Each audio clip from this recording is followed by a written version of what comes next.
Hoy día vamos a estudiar un tema muy importante con respecto a la corrupción del hombre o la depravidad total del hombre. Uno quizás está pensando, ¿pero por qué están hablando esas cosas? ¿Por qué hablan tanto del pecado y la depravidad del ser humano? Es porque no podemos predicar el Evangelio antes que comprendamos cómo es el hombre.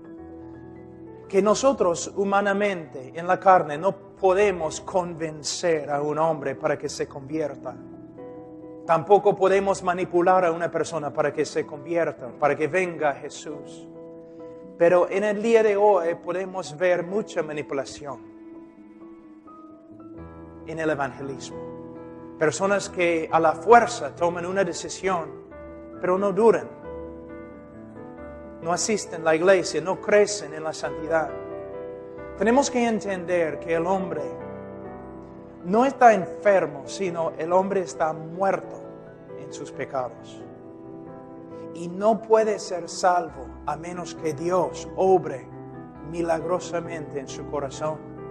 Como dije ayer,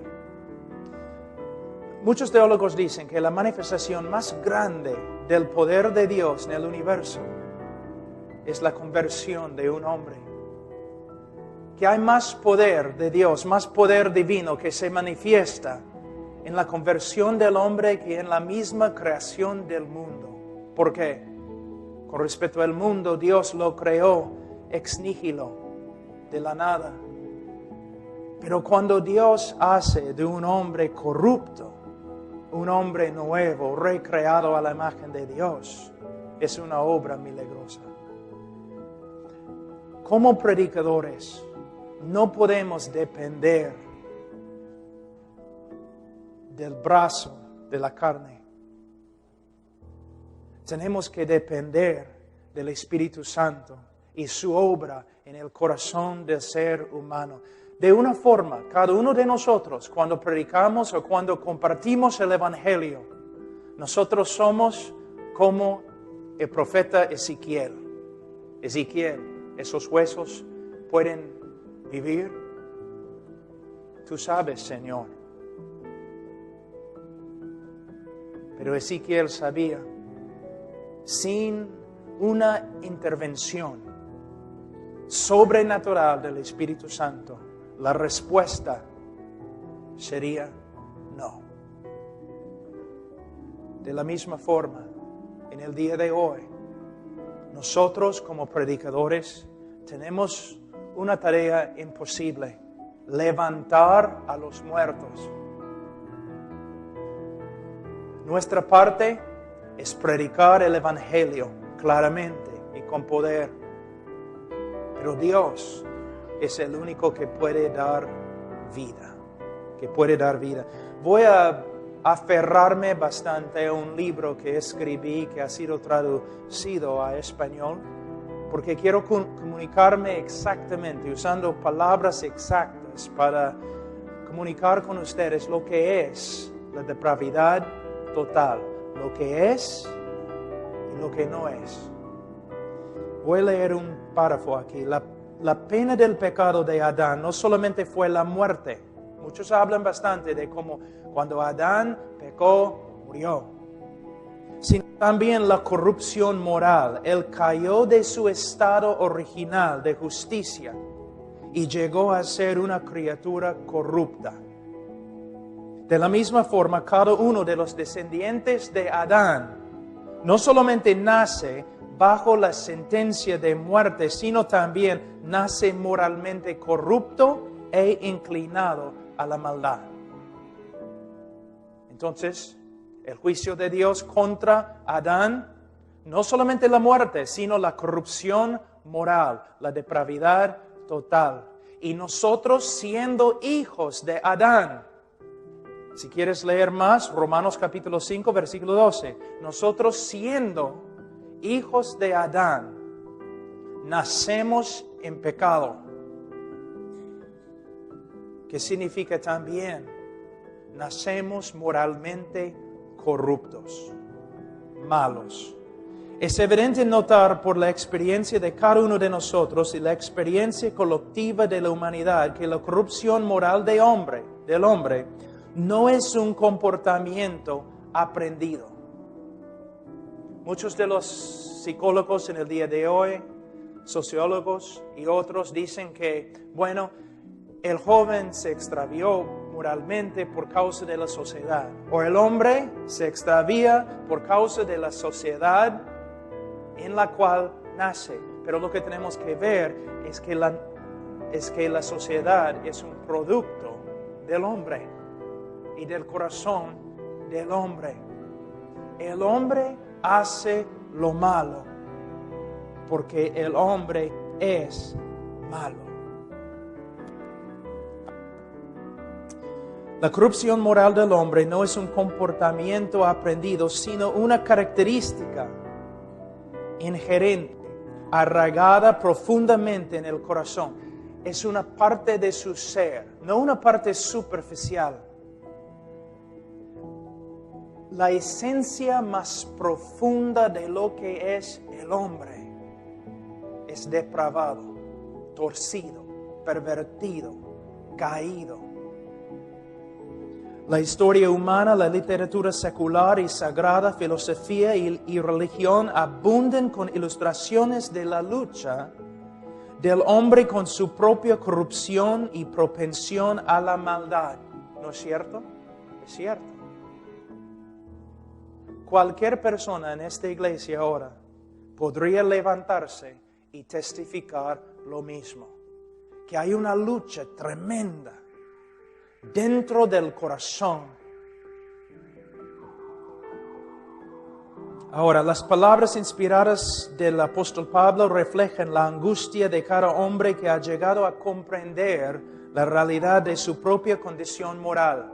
En Romanos capítulo 7, versículo 15, ¿qué dice el apóstol Pablo? Porque lo que hago no lo entiendo, pues no hago lo que quiero, sino lo que aborrezco, eso hago. Solamente para darles una ilustración. Cuando estoy predicando el Evangelio a un grupo de incrédulos, en un lugar quizás donde el Evangelio no se ha predicado, yo siempre doy esta ilustración. Si yo pudiera, hablando al incrédulo, si yo pudiera quitar tu corazón y yo pudiera poner el contenido de tu corazón en un DVD o video, y si yo pudiera dar ese video aquí, esta noche, ante toda la gente en este auditorio, tú correrías de aquí y nunca regresarías, porque has pensado cosas tan horribles que ni puedes compartirlas con tus mejores amigos. Y has hecho cosas tan oscuras que ni puedes compartirlas con tus mejores amigos. Así es el hombre. Así es el hombre. Y el decir no es negar la realidad. Tú sabes que el hombre es así. Aún el creyente, regenerado, renovado en su mente, su corazón, tiene que luchar diariamente contra su carne, contra esta parte todavía caída dentro de él. Entonces, la depravidad total es una realidad. Una de las frases más importantes que los teólogos emplean para describir la profundidad de la inherente corrupción moral del hombre es la frase depravidad total. La palabra depravidad proviene de la preposición latina de, que comunica intensidad, y la palabra latina pravus, que significa torcido o pervertido. El decir que algo es depravado significa que su estado original ha sido torcido o pervertido.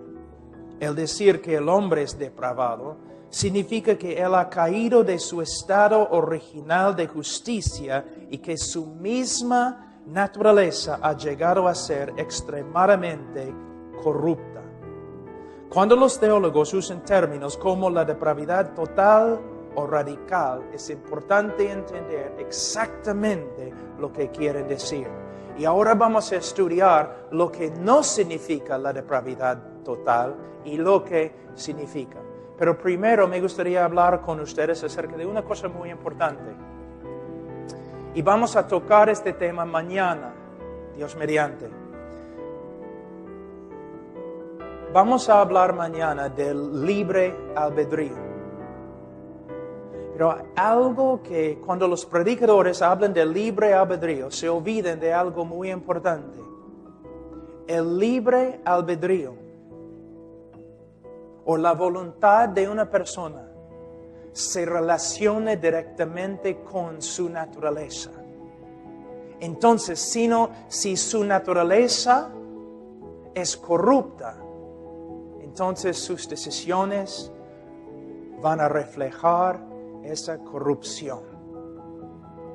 Y vamos a ver que es una parte muy importante. Cuando decimos que el hombre es depravado, no estamos hablando de algo superficial en su vida, una herida que solamente toca la piel. Cuando hablamos de la depravidad total, estamos hablando de la parte más profunda del hombre. Se puede decir su corazón. Obviamente, cuando la Biblia habla del corazón del hombre, no está hablando de su corazón físico, sino está hablando del sede de su ser. Lo que el hombre realmente es. Y lo que el hombre realmente es un ser depravado. Y esta depravidad va a salir en todo lo que él hace, en todo lo que él piensa, en todo lo que él habla. De nuevo, el negar la realidad de la depravidad humana es negar la realidad. No solamente es lo que los religiosos dicen, sino también los periódicos todos los días. La historia humana también se levanta y testifica que el hombre es depravado. Y la única solución se encuentra en el Evangelio de Jesucristo. Pero no un evangelio superficial, un evangelio profundo y verdadero. Ahora, la depravidad total no significa lo siguiente. La depravidad total no significa que la imagen de Dios en el hombre ha sido totalmente perdida en la caída. En Génesis 9:6, 1 Corintios 11:7 y Santiago 3:9, las Escrituras todavía se refieren al hombre como habiendo sido creado a la imagen de Dios. Por lo tanto, hay un sentido verdadero en el que la imagen de Dios aún se encuentra en cada hombre. Por eso, aunque el hombre es malo y depravado, debemos respetar al hombre como una criatura de Dios. Debemos ver el valor de la vida del ser humano, porque fue creado a la imagen de Dios. La depravidad total no significa que el hombre no tenga ningún conocimiento de la persona y voluntad de Dios. Las Escrituras nos enseñan que los hombres tienen suficiente conocimiento de Dios para aborrecerlo y suficiente conocimiento de su verdad para rechazarla y intentar detenerla. Vamos a Romanos capítulo 1.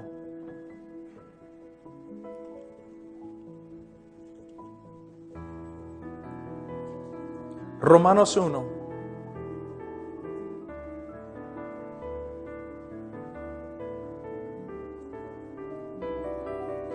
Versículo 18. Porque la ira de Dios se revela desde el cielo contra toda impiedad e injusticia de los hombres que detienen con injusticia la verdad. A veces, hombres, cuando estoy predicando o después de una prédica, un hombre se acerca y me dice, yo soy ateo. Cuando un hombre me dice que es ateo, yo tengo que tomar una decisión. ¿Qué voy a hacer con él? De verdad, yo tengo que tomar la siguiente decisión. ¿Voy a creer lo que él me dice? ¿O voy a creer lo que la Biblia me dice? ¿Y qué me dice la Biblia? La Biblia no reconoce la existencia del ateo. La Biblia enseña, más bien, que no solamente el hombre sabe que hay un Dios, sino el hombre sabe suficiente del Dios verdadero para aborrecerlo. El problema no es falta de conocimiento según las Escrituras. El hombre conoce quién es Dios. Y el hombre pelea con todo lo que tiene para detener la verdad que él conoce. Eso es lo que enseña la Biblia. Entonces, cuando un ateo viene a mí y dice, soy ateo, hermano Pablo, yo le digo, no eres ateo. Un hombre impío, un hombre que aborrece a Dios, un hombre rebelde, pero no eres ateo. Tú sabes que Dios existe. Y tú estás haciendo todo lo que puedes para detener la verdad que está dentro de ti. Tú sabes que Dios existe. No solamente los hombres saben que Dios existe, sino tienen un conocimiento de su voluntad. Por eso siempre están peleando contra la ley que Dios mismo ha escrito en su corazón. Su conciencia testificando contra ellos. Les voy a dar un ejemplo. Es interesante que entre los homosexuales, que siempre tienen grupos de apoyo, ¿no? Especialmente en las ciudades grandes, en las universidades, grupos de apoyo, donde todos los homosexuales pueden unirse. ¿Para qué? Para recibir apoyo. ¿Por qué necesitan apoyo? ¿Qué tipo de apoyo? Apoyo emocional. ¿Pero por qué? Es porque cuando el homosexual está a solas en su cuarto, su conciencia le grita acerca de su inmoralidad. Él sabe que está mal. Entonces él tiene que ir a un grupo de apoyo para borrar, ¿no?, todo lo que su conciencia ha escrito contra él. Para tapar sus oídos, para no escuchar más la ley de Dios dentro de él que le está gritando, estás mal, estás mal, estás mal. El hombre sabe quién es Dios. Y el hombre tiene un conocimiento de su voluntad, pero el hombre se esfuerza con todo lo que tiene para detener este conocimiento. Es lo que la Biblia dice. Entonces, la Biblia dice, cuando la Biblia habla de la depravidad total, no está diciendo que el hombre no puede entender nada acerca de Dios. Porque la misma Biblia dice que el hombre tiene tanto conocimiento de Dios que todos los hombres van a ser sin excusa en el día de juicio. Ahora, la depravidad total no significa que el hombre no posea una conciencia o que sea totalmente insensible al bien y al mal. En Romanos 2:15, las Escrituras enseñan que todos los hombres poseen una conciencia.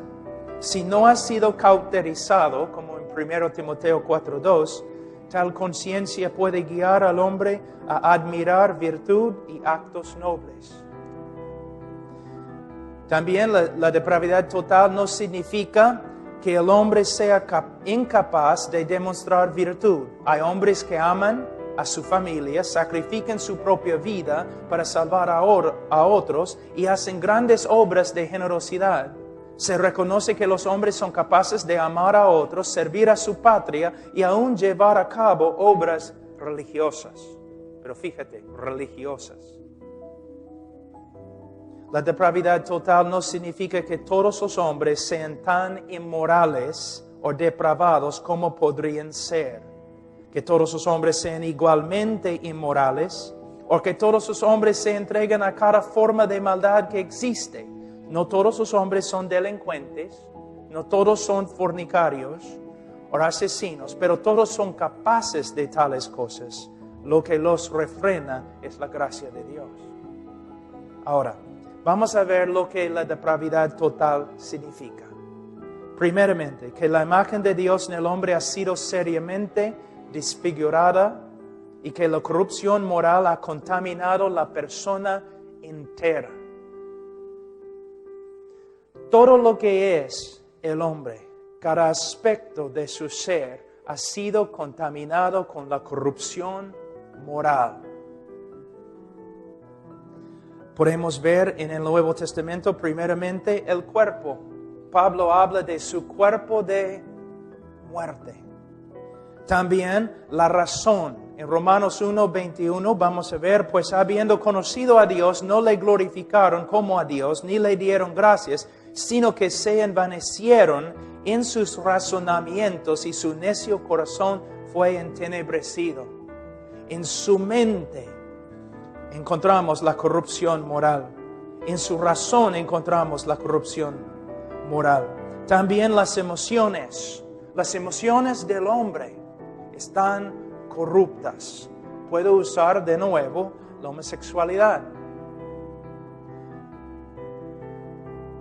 Dos personas que se llevan por sus emociones, pero emociones corruptas, emociones que contradicen la voluntad y carácter de Dios. Son emociones de verdad, pero corruptas, muy corruptas. También la voluntad del hombre. Vamos a Romanos 7, un ratito. Romanos 7, 14. Porque sabemos que la ley es espiritual, mas yo soy carnal, vendido al pecado. Porque lo que hago no lo entiendo, pues no hago lo que quiero, sino lo que aborrezco, eso hago. Aquí podemos ver claramente la relación entre la naturaleza caída y la voluntad. Se puede decir, a veces personas me hablan del libre albedrío y dicen, ¿el hombre es libre para escoger, para ejercer su voluntad? Bueno, el problema no es libre albedrío. El problema es buena voluntad. El hombre es libre para escoger, pero puesto que su naturaleza es corrupta, él siempre va a escoger lo malo. De nuevo, la voluntad es una esclava a la naturaleza. El hermano nos dio un ejemplo hoy día, voy a dar otro muy parecido de Carlos Spurgeon. Vamos a decir que tengo aquí un plato de ceviche, pero de Sullana, donde el ceviche es mejor. Un plato de ceviche, bien grande, una fuente de ceviche. Y aquí tengo basura. Y atrás tenemos un chancho. Y yo digo, suelta el chancho. ¿El chancho a dónde va a correr? A la basura. ¿Por qué? Es un chancho, pues. Es lo que los chanchos hacen. No se puede separar la voluntad del chancho de la naturaleza del chancho. Y es una buena ilustración de la conversión. Por ejemplo, soltamos el chancho. Él corre inmediatamente a la basura. De la misma manera, el hombre es como un chancho corriendo a la basura del pecado y mete su cabeza dentro del balde y empieza a comer feliz. Pero ¿cómo podemos salvar al hombre? Tenemos que cambiar su naturaleza. Pero ¿cómo podemos cambiar su naturaleza? No podemos, pero Dios puede. Es la obra regeneradora del Espíritu Santo. Un hombre está ahí viviendo en su pecado, no tiene vergüenza, se gloria en su pecado. ¿Por qué? Porque es pecador. Pero el momento que Dios cambia su naturaleza, el momento que el Espíritu Santo regenera su corazón, Él cambia. No más quiere comer el pecado. No más se gloria en su pecado, sino aborrece el pecado y comienza a vivir como una criatura nueva. Entonces hay una relación directa entre la voluntad y la naturaleza. La depravidad total significa que la imagen de Dios en el hombre ha sido seriamente desfigurada y que la corrupción moral ha contaminado la persona entera. También significa que el hombre nace con una propensión o inclinación hacia el pecado. Todos los hombres son capaces de la más grande maldad, los crímenes más indecibles y las perversiones más vergonzosas. Es lo que enseña la Escritura. En el día de hoy muchas veces predicamos el Evangelio como si el hombre fuera una víctima de las circunstancias. Hasta en las grandes campañas en el día de hoy, ¿no? En la radio, si todo el mundo te ha maltratado, si nadie te ama como mereces, entonces ven a la iglesia esta noche y vamos a hablarte de Jesucristo que sí te ama. Entonces, básicamente estamos diciendo, tú eres una víctima, todos los demás tienen la culpa y por eso estás quebrantado, pero ven acá y Jesús te va a amar, Jesús te va a sanar. Cuando debemos decir, eres un criminal, te amamos, pero tienes que darte cuenta que eres un criminal. Hasta Romanos 1:30, la Biblia dice, aborrecedor de Dios eres. Y todos tus problemas, toda la vaciedad en tu vida, proviene de tu culpa. Pero Cristo murió por los pecadores. Ven esta noche, escucha el Evangelio, un mensaje que sí te puede salvar. Voy a hablar un ratito acerca del aborrecimiento del hombre hacia Dios, porque la Biblia dice claramente en Romanos 1:30 que los hombres son aborrecedores de Dios. ¿Tan contaminada es la naturaleza humana? Sí. ¿Pero qué significa? Bueno, muchas veces cuando predico sobre este tema, una persona se me acerca y me dice, pero yo nunca he aborrecido a Dios. Entonces, de nuevo, tengo que tomar una decisión. ¿A quién voy a creer? ¿A esta persona? ¿O Dios que dice los hombres son aborrecedores de Dios? Pero muchos de verdad creen que nunca han aborrecido a Dios. Pero lo que tienes que entender es la idolatría del ser humano. Una vez un pastor me dijo en Estados Unidos, me dijo, Pastor Pablo, nosotros queremos que vengas a la iglesia a enseñar una semana sobre los atributos de Dios. Y era una iglesia más o menos liberal, ¿no? Entonces yo dije, bueno, pastor, no creo que es muy sabio que yo predique en tu iglesia sobre los atributos de Dios. Muy controversial. Y él dijo, controversial, pero somos cristianos. ¿Cómo puedes causar problemas predicando sobre los atributos de Dios?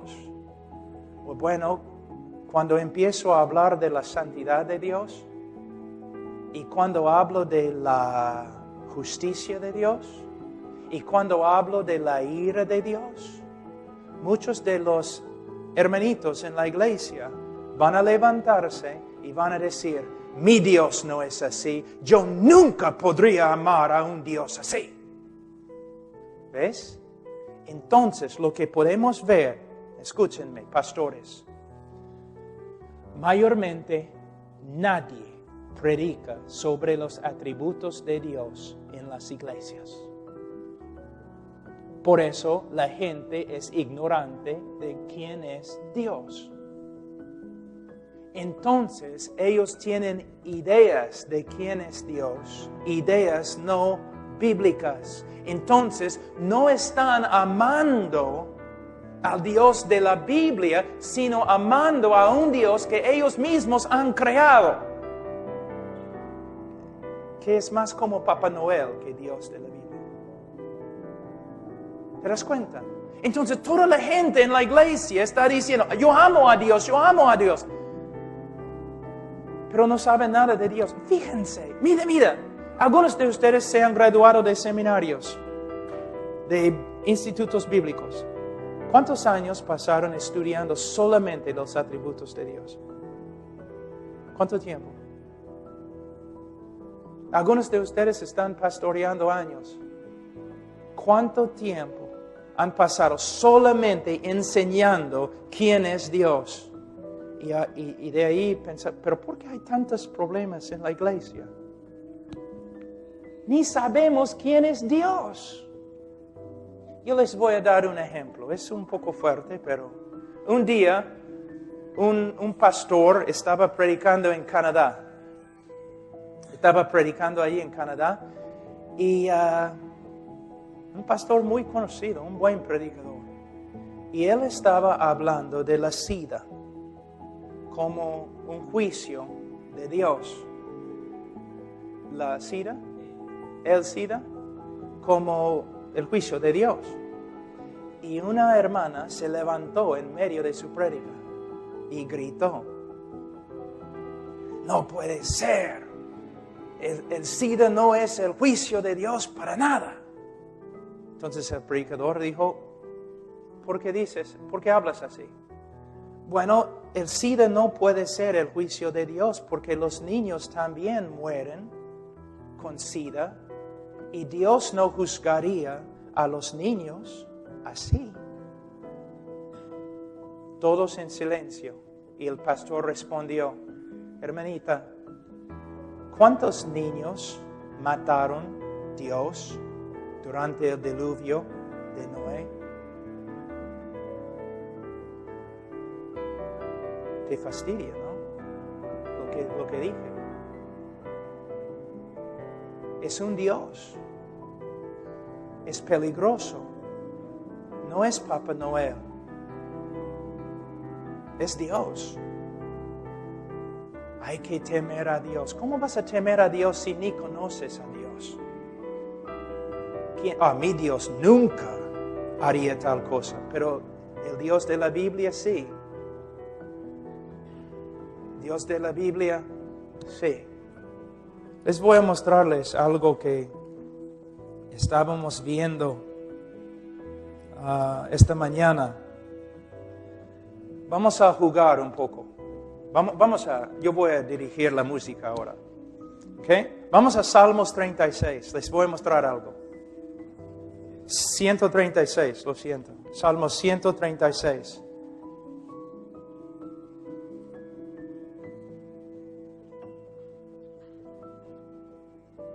Yo voy a leer la primera parte del versículo y tú vas a leer la segunda parte del versículo.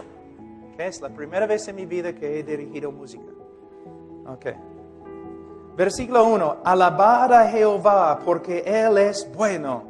Porque para siempre es su misericordia. Alabad al Dios de los dioses porque ¿ok? Alabad al Señor de los señores. Porque para siempre es su misericordia. Al único que hace grandes maravillas. Porque para siempre es su misericordia. Al que hizo los cielos con entendimiento. Porque para siempre es su misericordia. Está bonito, ¿no? Vamos a empezar ahora en versículo 10. Al que hirió a los egipcios en sus primogénitos. Porque para siempre es su misericordia. ¿Te das cuenta lo que acabas de decir? El salmista dice, el que mató casi todos los niños de Egipto, y ahora tú gritas, porque para siempre es su misericordia. Seguimos. Versículo 13, al que dividió el mar rojo en partes e hizo pasar a Israel por medio de él, y arrojó a Faraón y a su ejército en el mar rojo. Él mató miles y miles, quién sabe, quizás 100,000 hombres, padres de familia, hijos. Y tú dices, y el pueblo de Dios grita, y para siempre es su misericordia. Seguimos. Dice, versículo 16, al que pastoreó a su pueblo por el desierto, al que hirió a grandes reyes y mató a reyes poderosos. Solamente quiero mostrarles algo con todo eso. ¿Pueden ver que este Dios no es como el Dios que se predica en el día de hoy mayormente? Es un Dios que hay que temer. Un Dios de amor, por supuesto. Juan 3:16 se encuentra en las Escrituras. Pero también Salmos 5:5, donde dice que Dios aborrece a los que hacen iniquidad.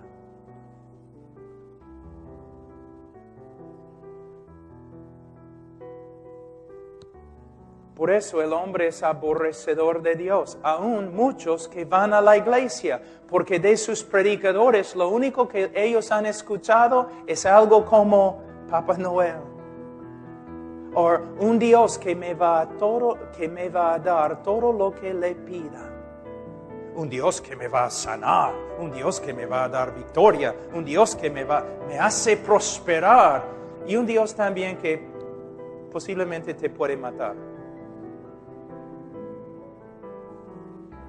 Estoy hablando así, tan fuerte, porque, hermanos, seminaristas graduándose con su título y han pasado quizás algunas clases estudiando casi nada acerca de los atributos de Dios, pastores y hombres de Dios que ni han enseñado al pueblo de Dios quién es Dios.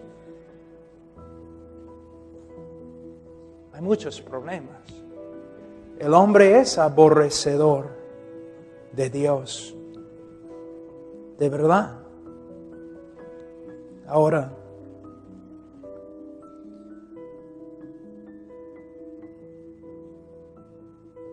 otra cosa que me gustaría decir, que la depravidad total significa que el hombre nace con una propensión o inclinación hacia el pecado. Todos los hombres son capaces de la más grande maldad, los crímenes más indecibles y las perversiones más vergonzosas. Les voy a dar una ilustración que no les va a gustar, pero así es la corrupción de un ser humano. Vamos a decir que tengo un niño de 18 meses en mis brazos. Y ahí está, ¿no? Pero el niño ve, ¿no?, mi anillo y agarra mi anillo. Y yo digo, no.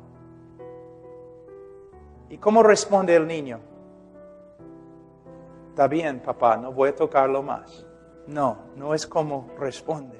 ¿Cómo responde? Agarra de nuevo. No. De nuevo. No. Empieza a llorar y torcer y mover sus brazos así, gritando. Un teólogo ha dicho, si este niño en ese momento tuviera la fuerza de un hombre de 18 años, mataría a su padre y le quitaría su anillo y saldría de la puerta, por la puerta, sin contrición o arrepentimiento. Tú dices, no, rehúso creer tal cosa. Este es el problema con el evangelismo moderno en el día de hoy. Sin la gracia de Dios, deteniendo la maldad del hombre inconverso, este mundo se destruiría en un segundo. Si no fuera por la gracia de Dios restringiéndote, serías peor que Hitler. El hombre es malo. Y no se cura con un evangelismo superficial. Se cura con un evangelismo verdadero y la obra regeneradora del Espíritu Santo, un milagro de Dios. La única razón por la cual estás sentado aquí hoy día es la gracia de Dios. ¿Por qué no estás fornicando en ese momento? ¿Por qué no estás robando? ¿Por qué no eres ateo? Una sola razón: Dios ha tenido misericordia de ti. Entonces no puedes jactarte de nada, sino la misericordia de Dios. Entonces, dice, la depravidad total significa que todo lo que los hombres hacen está contaminado por su propia corrupción moral. La corrupción moral y pecado del hombre se extiende a sus obras más encomiables. Vamos a Isaías.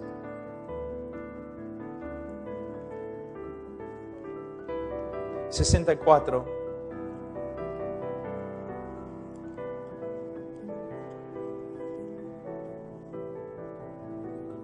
versículo 6. Si bien todos nosotros somos como suciedad,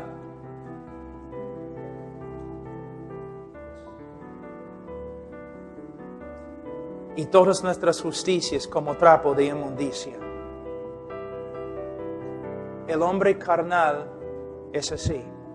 El hombre inconverso es así. ¿Te das cuenta que casi todos los hombres en la calle se creen salvos por medio de sus buenas obras? Hoy día hablé con un hombre que entró y me dijo: wow, pastor, ¿estás aquí? Soy también cristiano. Sí, soy cristiano, creo en el Señor, soy cristiano. Yo le pregunté: hermano, si murieras ahora mismo, ¿dónde irías? Bueno, no estoy seguro. Quizás al cielo, quizás al infierno, porque tengo algunas buenas obras y creo que... ¿Dónde aprendió su cristianismo? Hermanos, por esta causa, el apóstol Pablo trabaja con todo lo que tiene en Romanos 1, 2 y 3 para exponer el pecado del hombre, para matar una vez para siempre esta esperanza vana de que el hombre puede salvarse o presentarse ante Dios con sus obras. Por eso hablamos de la depravidad humana, para matar esta herejía una vez para siempre, para que los hombres que se glorían en Cristo. ¿Ves?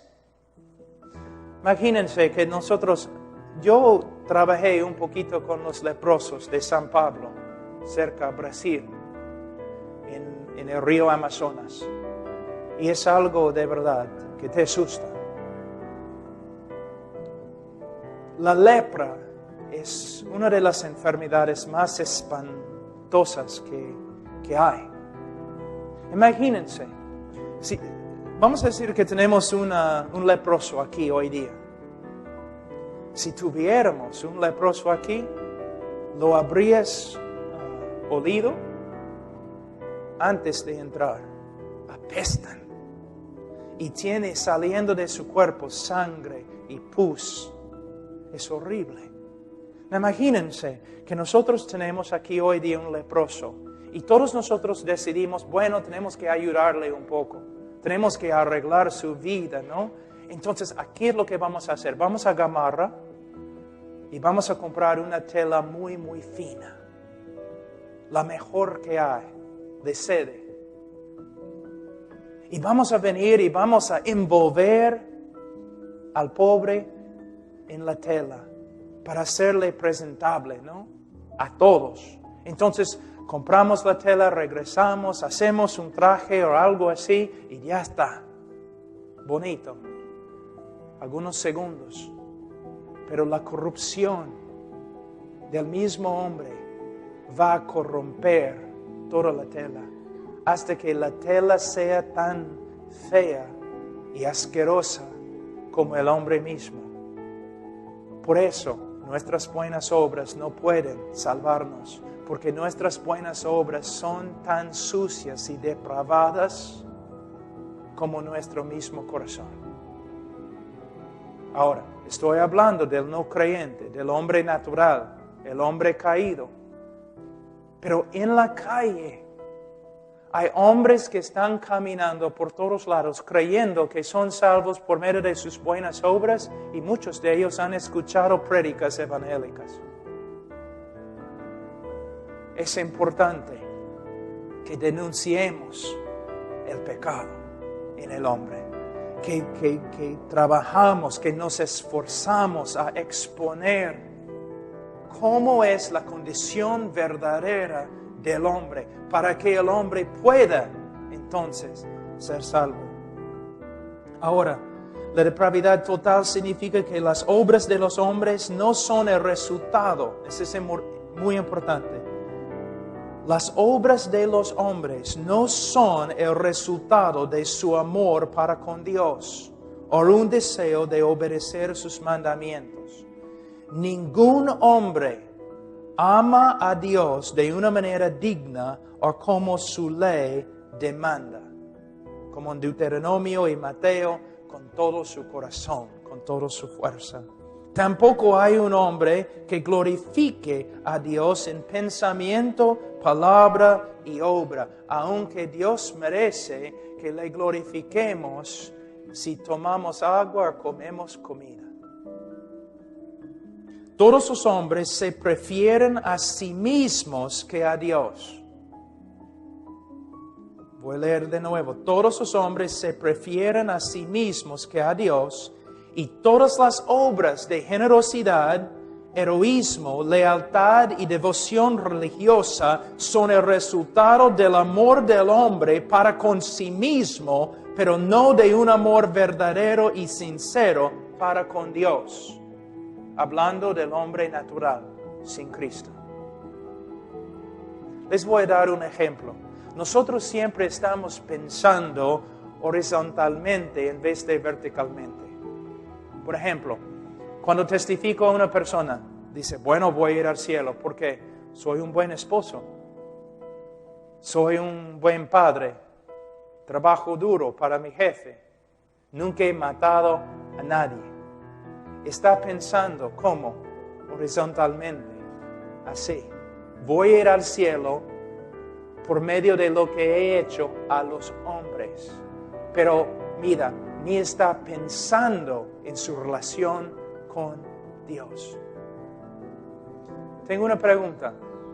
Un ateo que tiene un enemigo, un ateo en Lima que tiene un enemigo en Piura. Un enemigo que lo aborrece. Pero el ateo en Lima descubre que su enemigo está muriendo de una enfermedad bien grave. Entonces el ateo en Lima vende todo lo que tiene, su casa, su carro, todo, para comprar una medicina. Y de allí, caminando, lleva la medicina a su enemigo y su enemigo toma la medicina y se sana. Tengo una pregunta. ¿Ha hecho bien o ha pecado? ¿Qué piensas? ¿Ha hecho bien o ha pecado? Vamos a 1 Corintios.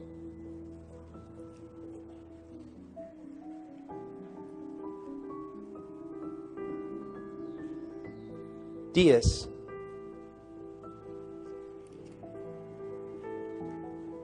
31. Si pues coméis o bebéis o hacéis otra cosa, hacedlo todo para la gloria de Dios. ¿Lo hizo para la gloria de Dios? Y tú dices, sí, bueno, no lo hizo para la gloria de Dios, pero ayudó a un ser humano. Estás olvidándote de algo muy importante. Dios, es increíble cuán humanistas que hemos llegado a ser. Que no, vamos a estar listos, que queremos ser el abogado para el hombre ante Dios. Dios no puede juzgar a ese hombre porque él ayudó a otro hombre. Y no podemos ver la grandeza de Dios. Que Dios es el centro de todo. Que Dios es el merecedor de toda la gloria, toda la honra. Que todo lo que hacemos debemos hacerlo para la gloria de Dios. Pero no podemos ver estas cosas en el día de hoy porque los predicadores evangélicos no están enseñando acerca de quién es Dios. De hecho, el hombre es todo, me parece, en la iglesia evangélica. El hombre es todo. Todo para el hombre. Dios existe para el hombre. Todo existe para el hombre. No. Todo existe para la gloria de Dios. Les voy a extraviarme un poco aquí, pero vamos a hablar un ratito de la gloria de Dios.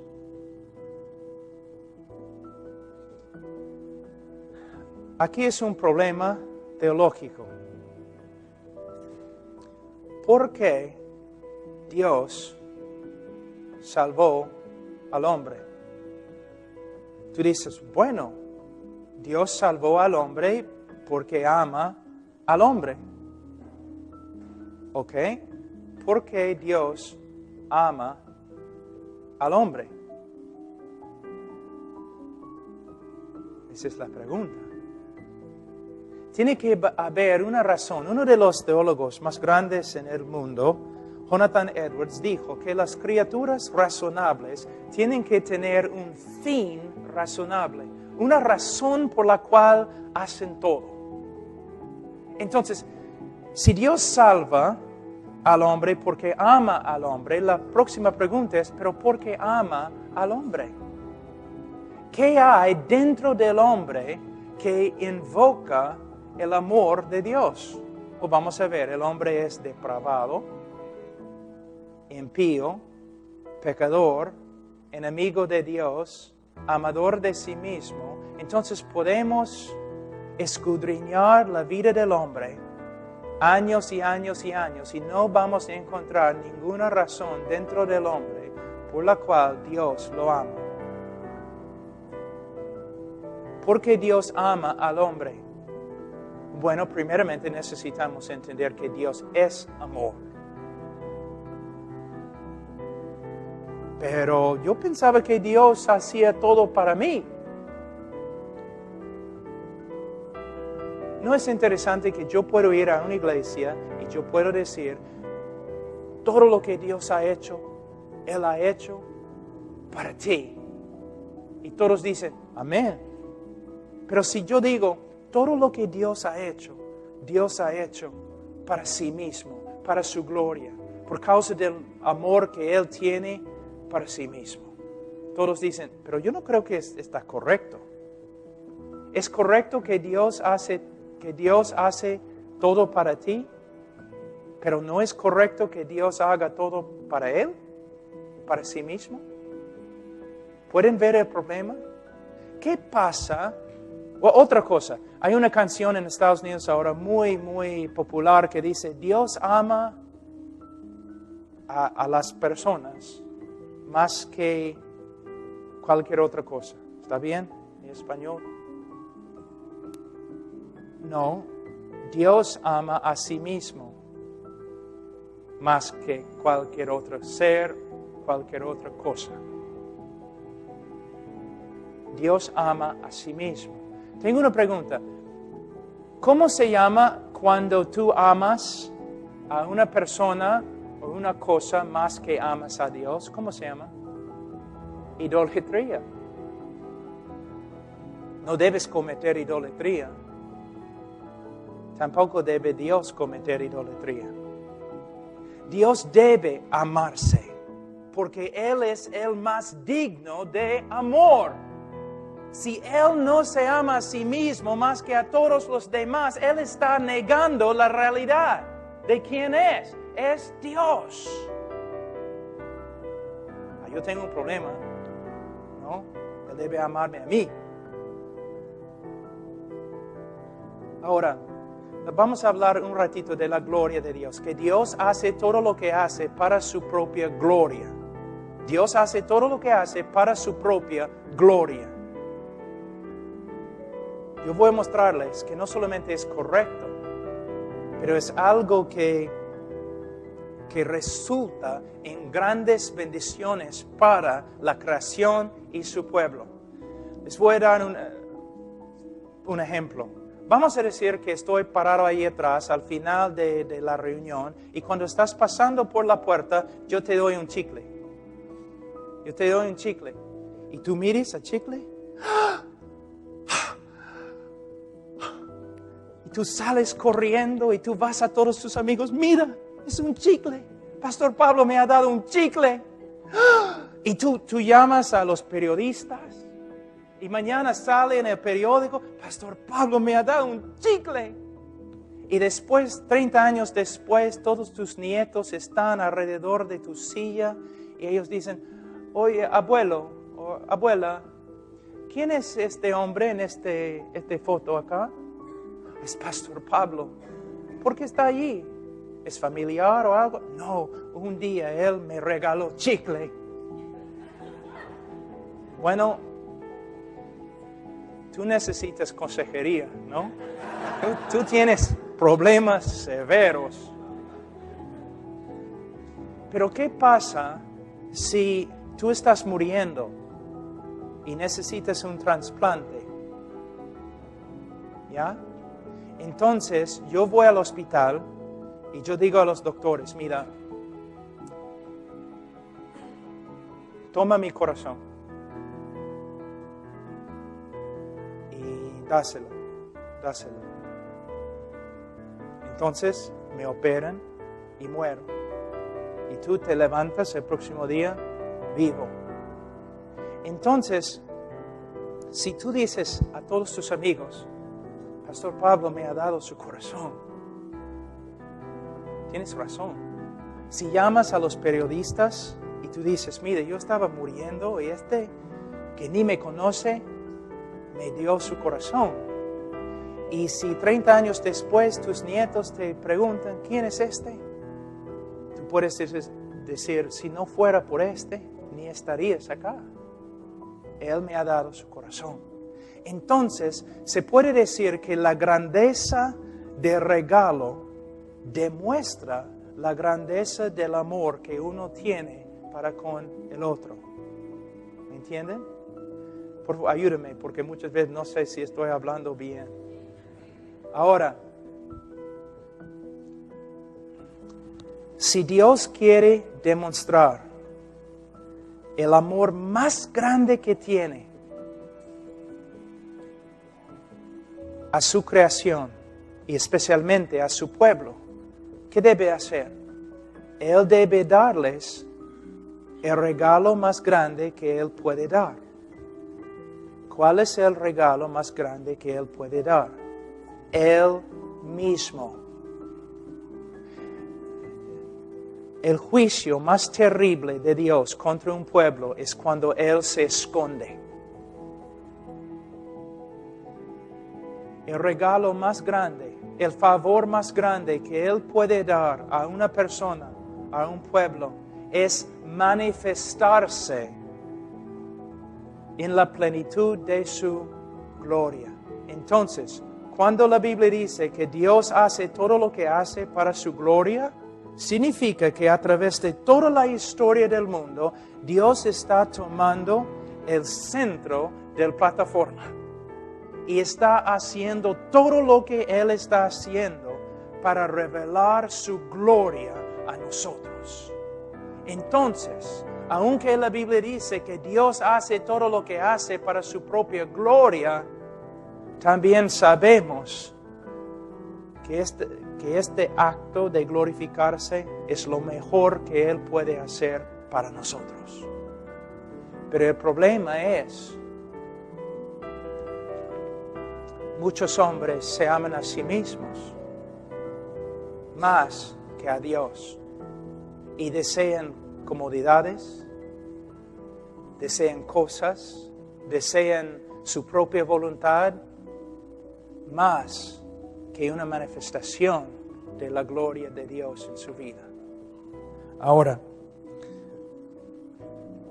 el hombre religioso, ahí cargando un ídolo, una imagen en la calle, ¿por qué lo hace? No puede decir que está haciéndolo por amor de Dios. ¿Por qué? Porque está haciendo algo contrario a la voluntad de Dios. Más bien, después de cargar la imagen, él va a ir a un lugar y emborracharse sabiendo que es algo que Dios odia. La mayoría de los hombres, cuando buscan a Dios a solas, sin el Espíritu Santo obrando en su vida, buscan a Dios. ¿Por qué? Porque están enfermos, porque alguien va a morir. El hombre no busca a Dios. Es lo que la Biblia dice en Romanos 3. El hombre no busca a Dios. O se puede decir que un hombre busca a Dios como un criminal busca a un policía.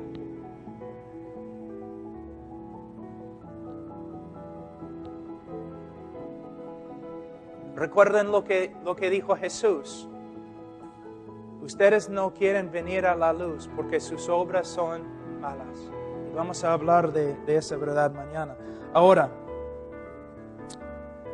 la depravidad total significa que la mente del hombre es hostil hacia Dios, no puede sujetarse a la voluntad de Dios y no puede agradar a Dios. Romanos 8.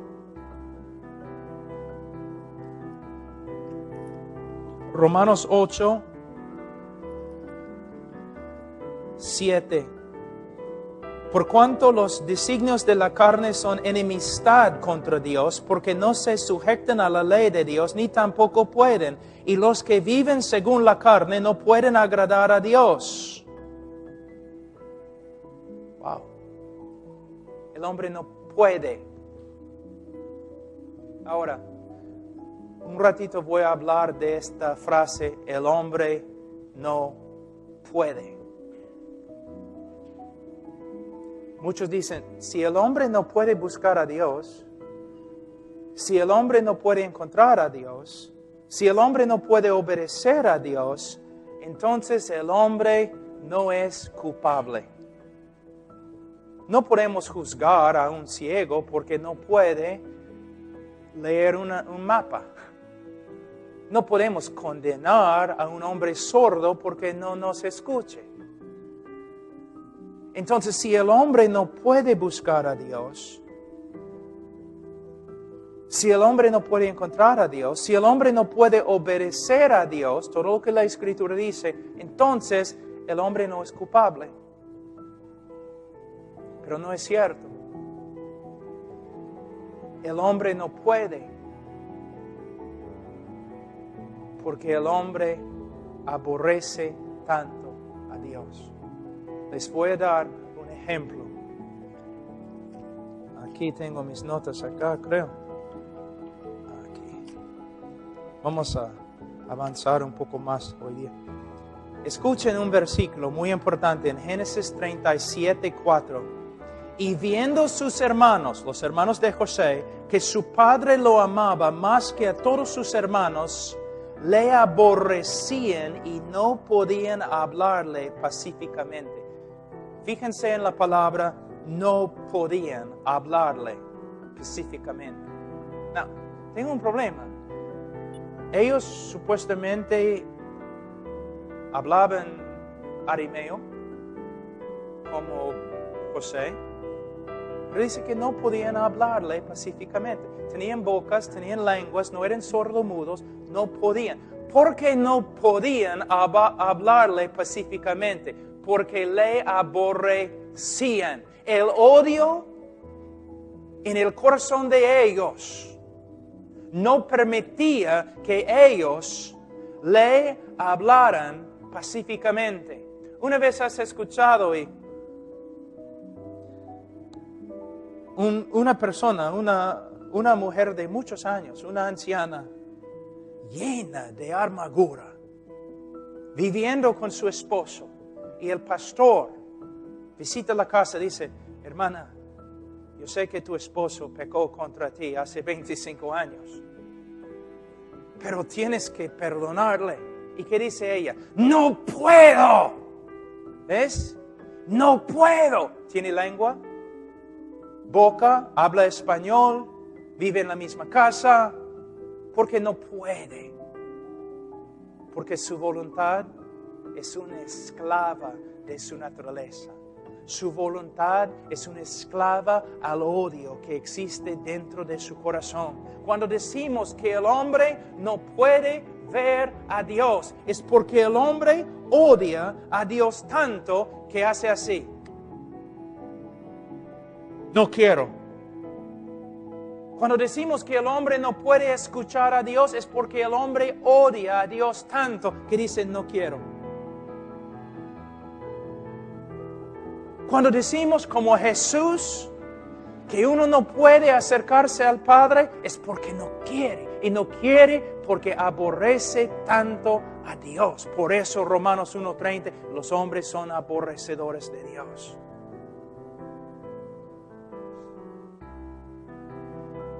Aunque es mi opinión, yo les someto que en este momento, en el infierno,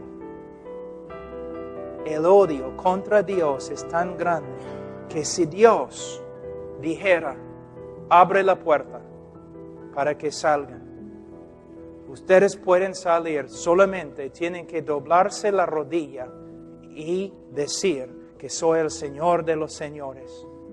El odio es tan fuerte en su corazón, ellos dirían, no. Hermanos, cuando predicamos el Evangelio, tenemos que darnos cuenta que ese no estamos tratando de vender algo. No podemos simplemente acercarnos a los hombres hablando cosas bonitas. Es un asunto de vida o muerte. Los hombres son esclavos. Tú dices, sí, de Satanás. Mira, Satanás puede tomar una vacación en Las Vegas. Satanás puede dejar al hombre a solas y todavía es un esclavo. Una vez yo fui a predicar en una iglesia y cuando entré en la iglesia había un montón de testimonios y todos estaban diciendo como durante la semana Satanás había hecho tantas cosas. Entonces cuando ya llegó mi oportunidad de predicar, yo subí al púlpito y yo dije, tengo una profecía, una visión que he tenido. Cuando yo estaba subiendo la escalera de esta iglesia, yo vi a Satanás, estaba sentado fuera y me creían. Decían, ¿qué hacía? Bueno, él estaba llorando. ¿Llorando? ¿Por qué? Bueno, yo le pregunté, ¿por qué estás llorando? Dijo, porque todos esos pecadores están haciendo un montón de cosas dentro de esa iglesia y me están culpando. Mira, es cierto, la Biblia enseña que el hombre pecador es esclavo de Satanás, pero tenemos que darnos cuenta, no somos víctimas de Satanás. El hombre es tan malo que en vez de decir, por ejemplo, no, Satanás, fuera de Jorge, a veces debemos decir, Jorge, fuera de Satanás. Y si te llamas Jorge, lo siento. No, quizás el Señor está tratando de hablarte. Hermanos, mira cómo es. Por eso, de nuevo, hermanos, no somos profetas con un mensaje sobrenatural. No somos nada. No somos hombres de negocio ni vendedores de un producto. Somos predicadores del Evangelio. Para terminar, la depravidad total significa que la humanidad está inclinada a más y más corrupción moral y que esta deterioración sería aún más rápida si no fuera por la gracia de Dios que detiene la maldad de los hombres. ¿Qué significa? Una vez has pensado, ¿por qué Hitler era tan horrible? O porque Hitler no era peor, por lo menos amaba a su mamá. ¿Por qué Hitler no era peor? ¿Una vez has pensado, por qué no soy peor que Hitler?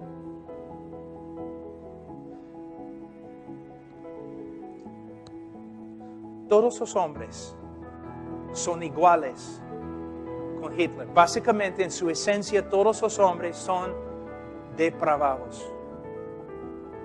Ahora, vamos a decir, tenemos todos los hombres aquí en esta línea, totalmente depravados.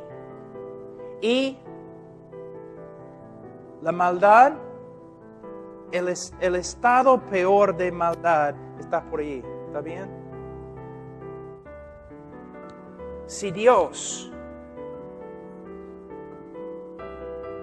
no interviene cada uno de nosotros con Hitler, vamos a correr al punto más grave de la maldad, así. Pero si esto sucede, no va a haber ningún mundo, no va a haber una raza humana. Se destruye al toque, no hay una obra de redención, no hay nada. Entonces, ¿qué hace Dios? Él restringe la maldad del hombre. En su soberanía, Él restringe la maldad del hombre para que la humanidad pueda continuar y para que Él pueda lograr su obra de redención dentro de la humanidad. Pero, como Faraón, si Dios quiere, Él puede retirarse de un hombre. Y el hombre va a ir corriendo. No a la fuerza, su propia voluntad. ¿Quieres hablar de libre albedrío? Ahora el hombre está ejerciendo su libre albedrío, corriendo a la maldad hasta que Dios lo detenga. Y la única razón por la cual no eres peor que Hitler es porque Dios ha tenido misericordia de ti. Así es el hombre. La única razón por la cual estás aquí, escuchando la palabra de Dios, es la gracia de Dios. Número 7 es el último. La depravidad total significa que el hombre no puede librarse de su condición pecadora y depravada. Él está muerto espiritualmente, Efesios 2, 1-3, corrupto moralmente, Salmos 51:5, y no puede cambiarse a sí mismo, Jeremías 13:23. Así es el hombre. Así es. Y por eso el Evangelio es tan importante. Hermanos, 3 años después de casarme, yo compré un anillo con un diamante para mi esposa.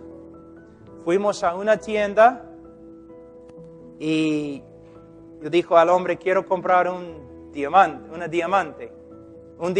Y él dijo, bueno, ¿cuánto quieres pagar? Cuando yo le dije, él empezó a reírse. Entonces él dijo, bueno, voy a tratar de encontrar algo, ¿no? Entonces él regresó por fin con una cajita así, abrió la cajita y aquí, Señor, en la mesa, tu diamante. ¿Dónde? Yo veo un aro, no veo diamante. De ahí, bien vivo ese hombre. No era peruano, pero quizás descendiente de peruano. Bien vivo. Él regresó y salió de nuevo con una tela negro. Y puso la diamante encima de la tela negro. Y de allí yo podía ver el diamante. Mi esposa no, pero es otra historia. Yo podía ver, de verdad, Charo, te juro, hay un diamante ahí. ¿No? La oscuridad de la tela. A través de la oscuridad de la tela resplandecía el diamante. Por eso, cuando yo escucho acerca de la depravidad humana, no me entristece, me da gozo, porque en la oscuridad de mi humanidad resplandece la gracia de Dios en la cara de Jesucristo. ¿Quieres exaltar al hombre? Háganlo. ¿O quieres humillar al hombre para que Dios se exalte? Esa es la diferencia. Esa es la diferencia. Ahora, oremos. Padre Santo, te damos gracias por tu palabra. Ayúdanos, Señor, a entenderla y obedecerla y caminar, Señor, en humildad ante ti, sabiendo de gracia hemos recibido. Y hasta la eternidad, Señor, solamente seremos destinatarios de tu gracia. Ningún otro título, Señor, necesitamos. Salvados por la gracia de Dios. En nombre de Cristo Jesús. Hoy día vamos a estudiar un tema muy importante con respecto a la corrupción del hombre o la depravidad total del hombre. Uno quizás está pensando, ¿pero por qué están hablando esas cosas? ¿Por qué hablan tanto del pecado y la depravidad del ser humano? Es porque no podemos predicar el Evangelio antes que comprendamos cómo es el hombre. Que nosotros humanamente, en la carne, no podemos convencer a un hombre para que se convierta. Tampoco podemos manipular a una persona para que se convierta, para que venga a Jesús. Pero en el día de hoy podemos ver mucha manipulación en el evangelismo. Personas que a la fuerza toman una decisión, pero no duran. No asisten a la iglesia, no crecen en la santidad. Tenemos que entender que el hombre no está enfermo, sino el hombre está muerto en sus pecados. Y no puede ser salvo a menos que Dios obre milagrosamente en su corazón. Como dije ayer, muchos teólogos dicen que la manifestación más grande del poder de Dios en el universo es la conversión de un hombre. Que hay más poder de Dios, más poder divino que se manifiesta en la conversión del hombre que en la misma creación del mundo. ¿Por qué? Con respecto al mundo, Dios lo creó ex nihilo, de la nada. Pero cuando Dios hace de un hombre corrupto, un hombre nuevo, recreado a la imagen de Dios, es una obra milagrosa. Como predicadores, no podemos depender del brazo de la carne. Tenemos que depender del Espíritu Santo y su obra en el corazón del ser humano. De una forma, cada uno de nosotros, cuando predicamos o cuando compartimos el Evangelio, nosotros somos como el profeta Ezequiel. Ezequiel, ¿esos huesos pueden vivir? Tú sabes, Señor. Pero Ezequiel sabía, sin una intervención sobrenatural del Espíritu Santo, la respuesta sería no. De la misma forma, en el día de hoy, nosotros como predicadores tenemos una tarea imposible: levantar a los muertos. Nuestra parte es predicar el Evangelio claramente y con poder. Pero Dios es el único que puede dar vida. Voy a aferrarme bastante a un libro que escribí, que ha sido traducido a español, porque quiero comunicarme exactamente, usando palabras exactas para comunicar con ustedes lo que es la depravidad total, lo que es y lo que no es. Voy a leer un párrafo aquí. La pena del pecado de Adán no solamente fue la muerte, Muchos hablan bastante de cómo cuando Adán pecó, murió. Sino también la corrupción moral. Él cayó de su estado original de justicia y llegó a ser una criatura corrupta. De la misma forma, cada uno de los descendientes de Adán no solamente nace bajo la sentencia de muerte, sino también nace moralmente corrupto e inclinado a la maldad. Entonces, el juicio de Dios contra Adán, no solamente la muerte, sino la corrupción moral, la depravidad total. Y nosotros siendo hijos de Adán, si quieres leer más, Romanos capítulo 5, versículo 12. Nosotros siendo hijos de Adán, nacemos en pecado.